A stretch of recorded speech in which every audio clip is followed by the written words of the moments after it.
Hi guys, welcome back to CP Mom and Daughter, where we talk about all things related to specifically cerebral palsy, but also just some disability related things in general. So today I want to talk about how some things specifically related to my life right now that have been put in place because of the pandemic, specifically here in the Philippines, that have ended up discriminating in a way, and in my opinion, are more harmful than good. So one of the things that I've really liked, excuse me, about the Philippines and about Asia in general, it's something that happens across the board, is they like you to have a watcher or a person with you at all times when you're in the hospital.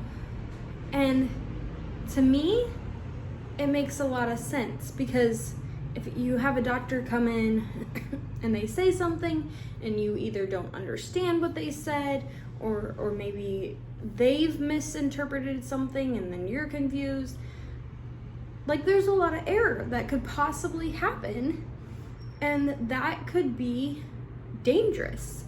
You know, it could be dangerous to you, or just there's a lot of things that could go wrong. It could be uncomfortable to possibly not have another person there. And so I just really like the fact that before the pandemic, when you were in the hospital, it was expected to have somebody around and somebody with you. And then the pandemic happened and they're like, oh, well, maybe that's not a good idea. They still allow it to an extent in some circumstances, but in a lot of ways it's been taken away. So I'm 30 weeks pregnant today, due right before Christmas. Well, I'm having a scheduled C-section right before Christmas. And when I had my son almost 7 years ago, my husband was allowed to be by my side. At first he wasn't there, but I was like, I really need him. I was in tears. I didn't know what was going on. So then he was by my side. And now they're saying, because they're trying to limit how many people are in the OR and all these things, that he's not allowed to be in there when I have a C-section. And even backing up, they're saying he's not allowed to go to the doctor appointments with me. Not only do I have cerebral palsy, mild cerebral palsy, mind you, but I have it, I also have I'm legally blind.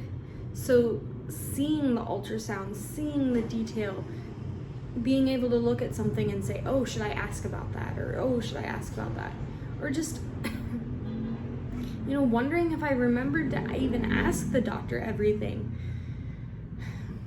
It's been hard. It's been hard going to my appointments by myself. Now, granted, with the doctor I was seeing, which I'm not going to be able to see now because she won't be in country or she won't be in the area during the holidays. Anyways, I had to switch doctors. But her office hours were scheduled when my husband was teaching, so he wasn't able to come anyways. So, I mean, that was just hard in general. And knowing now that when I have a C-section, you know, when I have that gigantic needle stuck into my spine and I'm cut open and everything, that more than likely I'm gonna have to do that by myself. It's discouraging and it's scary, and as you can see, it's emotional. The one thing that I've always prided myself on and prided us on, me and my husband, is there's very few times I feel disabled, because he, from the get-go, when we were dating, he said, I will be your left side. I will be there for you. You know, when you're not able to stand, I'll help you stand. When you're not able to do something because of your left hand, I will, be there with you so that it's accomplished. And for these people that don't even know me, don't even know my situation, don't even know my background, for them to sit there and say, we believe this is best, it's hard. I do not want to have to be away from my husband. And not only that, they have a policy where you get a little bit of time with your baby, but then they take them into the nursery. And once they're in the nursery, if they come out, they can't go back in. And so they push for the baby to be in the nursery the whole entire time you're in the hospital. And then the way that they have things set up to try breastfeeding, you're sitting in a straight back chair. It ain't gonna happen. Like, it did not happen with my son. And so just, I guess for me, the thought of going through a lot of the similar things that I went through almost 7 years ago when I had my son here is discouraging. Now, I know you could easily sit there and say, well, you're an American, just go back to America and have your baby. We are in the process of adopting a little girl. If we leave, we have to leave her here. And so even though I'm afraid, nervous, stressed, worried, all those things, I don't want to leave my other baby here either, And so I wanted to make this video to bring awareness that there are things that this pandemic has caused that some countries are still doing that are not good, that are not beneficial.